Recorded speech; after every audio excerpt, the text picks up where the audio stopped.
Hello and welcome everybody. In this early morning I was on the road and I had a time to stop, and as I was working with the Lord this morning, it came clear when you go and read Acts 15, it says about the being circumcised. Now, being circumcised also means that you are in a covenant with the Lord, and that you say, I'm going to partake in the law, especially the law of Moses. And I had a discussion with somebody the other day, and they were like, we have to fulfill the law, or we have to keep the law of Moses. And I said, you can, there's certain aspects that is very, very good. But the challenge comes in, what does Scripture say? And if you go and read in Acts 15, it says that there were Jews that went around and told the people, listen here, you need to be circumcised. And all of that, they made a big inquiry about what actually need to happen.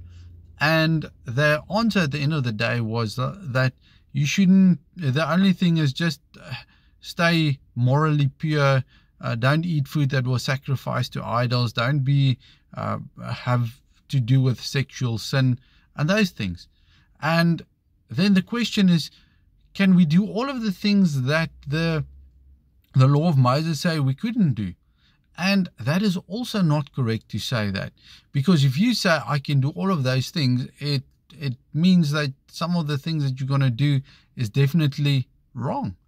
So do we have to keep the law to focus the law? Remember, in the Jewish times, the people kept the law. They meditated upon the law day and night. They focused on the law. Everything what the law said was how they guided their life. And that's a good thing.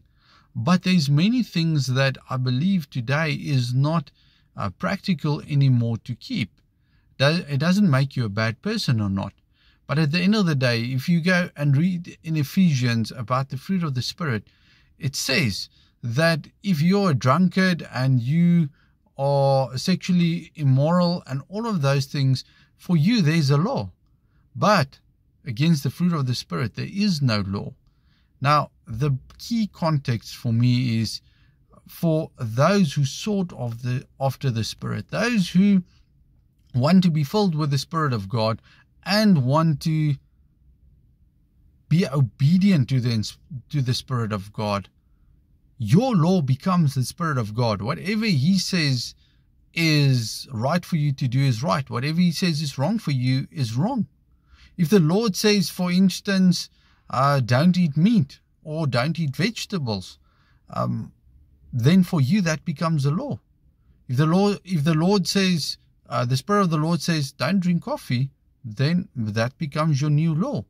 Is it wrong to drink coffee? No, I don't believe it's wrong. But if the Lord says, do not drink coffee, there may be other reasons for that. And therefore, that becomes your focus point and where you should be obedient to. So I want you to consider and think about this. Not to focus on the law, but rather to focus on what the Spirit says that inspired the law and all things, so that we are obedient to what the Lord wants to give and do in our life.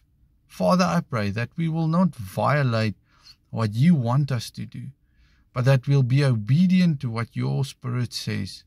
Help us to understand what is right and what is wrong through your Spirit, and help us to focus on what is pure and holy. I thank you for your mercy, and I thank you for your grace.